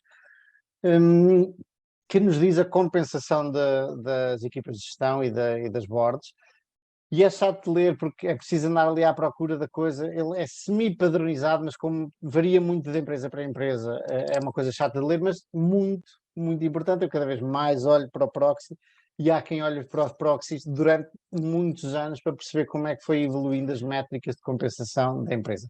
E para quem não sabe, normalmente os gestores, isto mais nos Estados Unidos, mas acontece no mundo todo, tem a compensação é dividida em salário fixo e variável, compensação variável. Normalmente é bom olharmos para o salário fixo em comparação com outras empresas parecidas, para perceber se, em relação à média, aquele gestor não está a receber muito mais, eventualmente muito menos, até pode ser bom, pode ser um sinal bom, mas não está a receber muito mais, e também não só em relação a outras empresas, mas como em relação, por exemplo, às vendas. Nós não queremos ver uma empresa a vender 3 milhões em que o CEO papa fixo, sem ser variável, 1 milhão logo ali por ano, e está, como se diz, milking the cow, está a sacar o dinheiro todo aos investidores. Depois temos a compensação variável, e o mais frequente, diria eu, pelo menos do que tenho visto, é a compensação variável estar ligada às vendas e ao EBITDA, ok? Isto é crescimento de vendas e crescimento de EBITDA. Isso é aquilo que eu não quero ver. Eu sempre que abro um proxy, a última coisa que eu quero ver é ter, ou pelo menos uma grande percentagem da compensação variável ligada ao crescimento de vendas e ao crescimento do EBITDA. Porque, em teoria, qualquer pessoa consegue crescer tanto uma métrica como a outra sem trazer rigorosamente nenhum valor aos acionistas. Basta endividarem-se, fazerem uma aquisição, vá lá e cresceram, duplicaram as vendas e o EBITDA, ou basta emitirem ações e fazer a mesma coisa, e é fácil. E aquilo que eu gosto de ver, normalmente, e gostava da vossa opinião, é, normalmente, a primeira que eu gosto mais é retorno sobre o capital investido, ROIC. Quando eu vejo uma empresa em que tem lá assim a grande métrica ROIC, eu digo, eu estou a olhar para uma boa empresa. Normalmente, é raro não acontecer que quanto mais percentagem da compensação esteja ligada ao retorno sobre o capital, melhor é a empresa. Ou pelo menos melhor é a gestão da empresa. Isto pode ser num negócio mau, e coitado do negócio, ou dos gestores não têm culpa de estar numa indústria má. Portanto, depois, free cash flow também. Gosto muito de ver que está lá o free cash flow, porque não se preocupam só com os lucros. E outra métrica, per share, coisas por ação, que é muito importante ver que, especialmente quando as empresas são mais pequenas e precisam de mais capital, é importante que não diluam muito a ação. Portanto, para parafrasear alguém, se entendermos os incentivos, vamos entender as ações, ok? As ações das pessoas, não as ações na bolsa. E última, que não é a última, há mais duas, que é integridade e alocação de capital. Eu vou deixar a Antes de passares esse ponto, só na parte eu concordo com tudo o que disseste e tenho exatamente a mesma preferência. Só com a seguinte ressalva, é que muitas vezes, mesmo quando a gestão diz que os incentivos têm a ver, ou estão alinhados com o retorno sobre capital, ou o retorno sobre o capital investido, normalmente convém ir ver como é que eles calculam e perceber os ajustes que estão a fazer. Às vezes há ajustes para caramba e que aquilo é excluem tudo que acham que não é da responsabilidade da gestão, mas acaba por tirar skin in the game, quando tu não és responsável por o mal que possa acontecer, se não for considerado, terias a capacidade de influenciar. Tocas num excelente ponto. Eu já não sei se foi a Five Below ou a Polar Brands, que eu falei com eles e perguntei-lhes porque é que não tinham a compensação relacionada com o retorno sobre capital, e eles disseram uma, e bem jogada até, porque a equipa de gestão não tem capacidade não faz a gestão, a alocação do capital. Quem faz é a board. E eu aí, epá, estás a ver? Portanto, eles não são os responsáveis, eventualmente, normalmente são, até porque o CEO está na board, etc, etc. Mas alguém me responde assim, eu fiquei sem palavras. E tem alguma Também, razão. mas tem capacidade de implementar a alocação de capital que é definida pela board. Aliás, normalmente o Conselho de Administração propõe à board as alocações de capital que quer fazer, portanto, e tem a capacidade de a implementar. Portanto, dizer Mas que... quem a define... Mas não é bem quem a define, é quem aprova, é a board. Não, e quem a define? Sim, mas o controle aí está maioritariamente na administração. Infelizmente, não está. Sim, não está na board. Não devia, mas está. Não, devia estar na borda. Em teoria, a borda Exato, representa devia o estar na acionista borda. que Mas diz se está na quer administração. o dinheiro de volta, como dividendos, quer reinvestir, o acionista, em teoria, é quem decide isso. Mas na E a parte borda está na administração. Sim. A não ser quando a administração, lá está, é a board também. Tipo, o caso do Facebook. Mas quando te respondem isto, tu não podes dizer isso, porque os gajos realmente estão a fazer, em teoria, a coisa certa. Imagina a Coca-Cola, não é? Pá, tu não tens nenhum acionista maioritário. Tu não consegues organizar-te e tomar uma decisão. Normalmente a Não, por administração isso é que existe a borda. Não, a borda é que é o Mas representante a do borda acionista. Está bem, mas quem é que define a borda? Quem é que escolhe a borda na prática? São os investidores, os acionistas. Certo, mas quando os acionistas são todos. Eu agora estou a ser a puxar eu- demais. Eu sei que existe, muitas vezes até são os amigos do CEO e tudo, eu sei, mas realmente depois- tu não podes alegar nada disso a É. nenhum a uma empresa que diz isso. E depois ainda há outra, que é aquilo que o Warren diz, que é a borda independente, não é? Que é quando eles se afirmam independentes, mas vivem daquilo. Não sei como é que são independentes quando tu precisas daquele dinheiro para sobreviver, mas pronto. E é Mas como eu sou independente da minha empresa também. Eles Mas- disserem, olha, faz isto, eu não concordo, não vou fazer. Mas o teu contraponto, Maurício, o facto de a gestão não ter controle em si da alocação de capital não devia ser uma razão para o fator da alocação de capital, o retorno sobre o capital investido não estar lá. O que tu queres é alinhar incentivos. Portanto, não deves excluir tudo o mal que pode acontecer que seja exógeno à gestão. Tu tens é de criar incentivos que alinhem interesses só. Depois o resto a gestão não define a alocação de capital, mas define todas as propostas e define a sua implementação. E de certeza que algo que alinhe interesses, ainda que inclua coisas fora das competências da gestão, será melhor do que uma coisa que não inclua. Dou-te razão. Última, integridade. Antes, a última é a alocação de capital, mas eu vou deixar isso para outro dia, já falámos aqui também sobre isso. Integridade, e vocês falaram, quanto mais pequena é a empresa, mais importante é a integridade, etc, etc. E que há muito mais decisões a serem tomadas por managers, gestores de empresas pequenas, dou toda a razão, obviamente. E como é que nós, e esta discussão eu já tive várias vezes com o Luís Jordão, como é que nós conseguimos saber a integridade de outra pessoa? E o Luís dizia-me, tu nunca sabes até a coisa acontecer, até estar ali e acontecer uma coisa qualquer, e realmente a pessoa ou vacilar ou ser muito boa. Agora lembro-me do Zelensky na Ucrânia, ninguém fazia ideia que o tipo ia ali ficar a ferro e fogo contra os russos, um comediante, não é? Portanto, se calhar o Jordão tem alguma razão, só nos momentos difíceis é que nós vamos entender, mas nós temos que fazer alguma coisa para entender se a gestão é íntegra ou não. A mim o mais difícil, eu tenho uma empresa que me parece que a equipa de gestão é estratosférica no nível dos Malones e por aí fora. Só que a empresa está em bolsa há 3 ou 4 anos, ou há Além, 2, mas disseste o nome da empresa? Não disse, mas é a HireQuest, ok? Eu acho que o tipo que está à frente da HireQuest é muito, muito bom, ok? Muito bom locador de capital.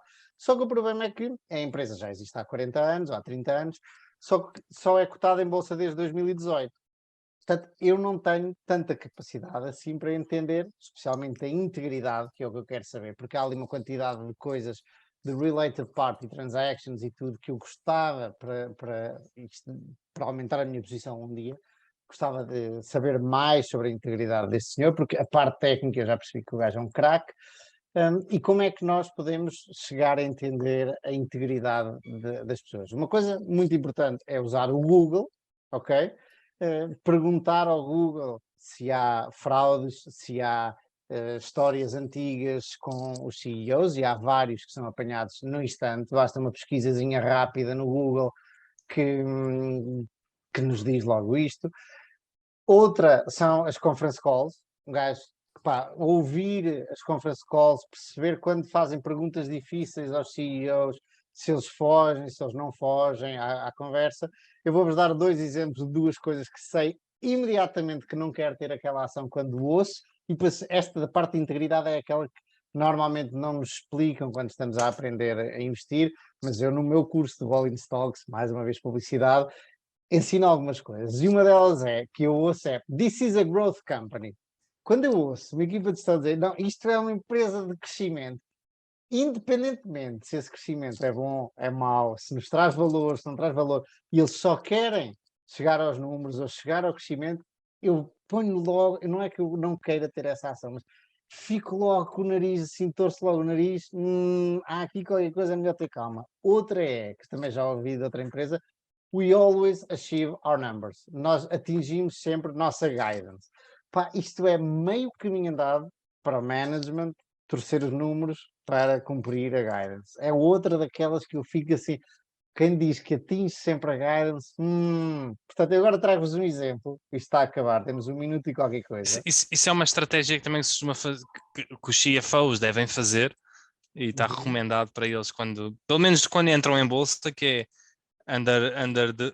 deliver e overperformance, que é tipo ter a certeza, manda por baixo a tua guidance, para nos primeiros quartos, no primeiro ano, tu conseguires bater sempre a tua guidance, que é para criares aquela confiança com os investidores. Tipo... Isso é o clássico, mas quando te dizem claramente nós atingimos os nossos números, eu fico logo de pé atrás. Under promise and over delivery. É isso. Exatamente. Vocês conseguem ver isto que está aqui? Não sei se está...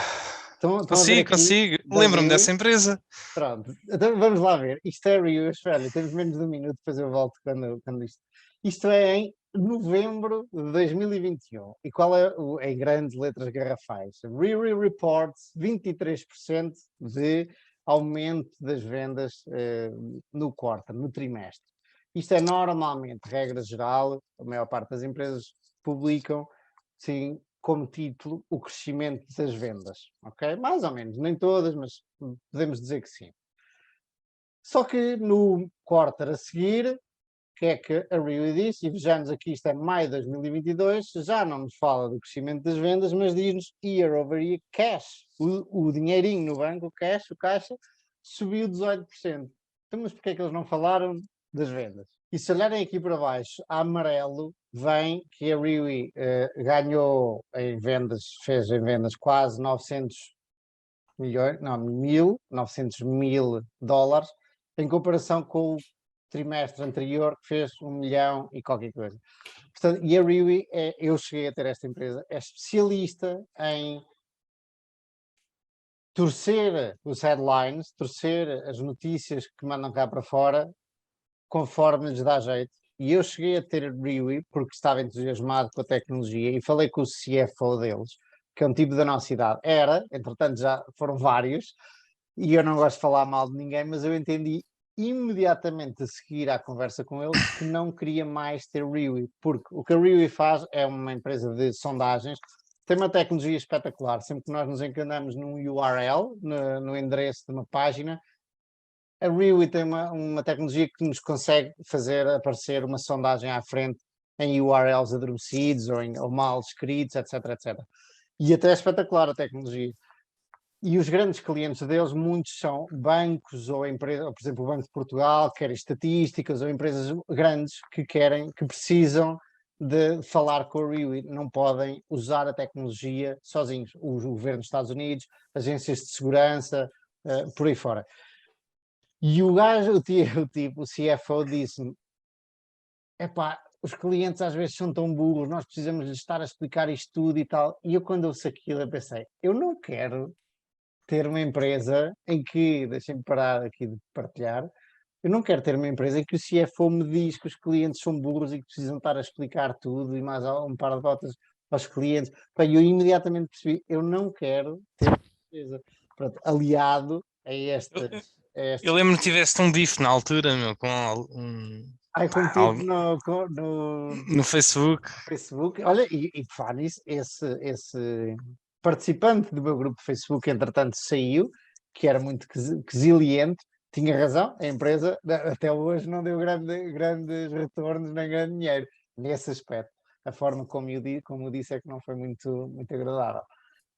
Mas pronto, isto para dizer, estejam também atentos aos PRs, isto é uma coisa que aparece com a experiência, ou que nos apercebemos com a experiência, porque ninguém nos diz, e vou-vos dar um exemplo. Se uma empresa no terceiro trimestre diz sempre, as vendas de terceiro trimestre, anuncia sempre, as vendas de terceiro trimestre cresceram ou decresceram X, ou aliás, cresceram X em todos os anos, mostra as vendas do terceiro trimestre, e depois num ano diz year to date, as vendas cresceram X, é porque alguma coisa, normalmente naquele terceiro trimestre daquele ano, não correu bem e eles não querem demonstrar isso e querem que nós viremos a nossa atenção para as coisas boas e querem esconder a performance daquele trimestre. Portanto, isso são as minhas dicas para analisar o management. Diz Gonçalo. E é indicador também da cultura, pelo menos do Departamento de Comunicação com Investidores, se não do resto da empresa, de ser algo superficial e assumir que as pessoas só não vão notar que passaram de year to date para vendas do trimestre, ou ao contrário. Sim, essas coisas também me chateiam um bocado, parece que nos estão a fazer de parvos, não é? Mostra, eu acho que diz mais sobre eles, sobre a cultura, pelo menos daquele departamento, do que diz sobre a empresa ou sobre Normalmente o eu tenho visto isto em microcaps, em que são os gestores a fazer os press releases e a divulgar a informação toda. Sim. O que se vê algumas vezes, e viu-se no caso da Wix há pouco tempo, é darem sempre guidance e depois, quando a guidance já não é tão boa, já não darem guidance, ou quando se adivinha que não seja tão boa. Isso também é uma coisa que é mais compreensível no caso da guidance, principalmente se alegares incerteza, mas se estás sempre a dar uma guidance que convém manter, há mais incerteza, largas o intervalo, e também falhares uma guidance também não vem mal muito por aí. O Diogo estava a contar-nos, uma vez que já chegámos aqui ao fim dos nossos temas, estava a contar-nos uma novidade. Conta lá, Diogo. Estava, mas eu ainda não percebi muito bem isto, mas basicamente a Facebook abriu a WhatsApp, uma API do WhatsApp para as empresas integrarem, para fornecerem tipo experiências personalizadas, não é? Ou seja, mensagens e chamadas personalizadas para as empresas, e aquilo, uma API, é para integrar nos produtos das próprias empresas, para fazer a coisa toda automatizada. E eu estava a ver isto e não estava a perceber muito bem, porque como é que isto funciona. Tenho que ir olhar melhor para isto, porque eu sei que, por exemplo, há providers aqui pelo meio que já fazem isto há muito tempo. Por exemplo, a Twilio consegue fornecer isto. Tem uma integração com o WhatsApp e tu automatizas mensagens das contas das empresas e etc. Portanto, eu não percebo qual é que é aqui a questão, se eles estão a abrir isto tipo, para não ser preciso a Twilio, ou se estão a facilitar isto de alguma maneira. Não percebi muito bem. Mas isto é uma das maneiras, que dizia aqui o artigo, que a Facebook está a ter de começar a monetizar o WhatsApp. Também estou aqui a ler a ver se apanho alguma coisa enquanto tu falas, mas ainda não apanhei. Bom, pode ser um tema para a próxima semana. Pode, se quiserem, posso falar sobre isto. Então, chegamos ao fim do nosso episódio. Meus amigos, um abraço, até para a semana. E um ótimo fim de semana, pessoal. Aproveitem o calor, que vai ser imenso este fim de semana. 38 Diz, graus em Lisboa. Meu Deus. Vai ser duro. Até para a Aproveitem. semana, malta. Um abraço.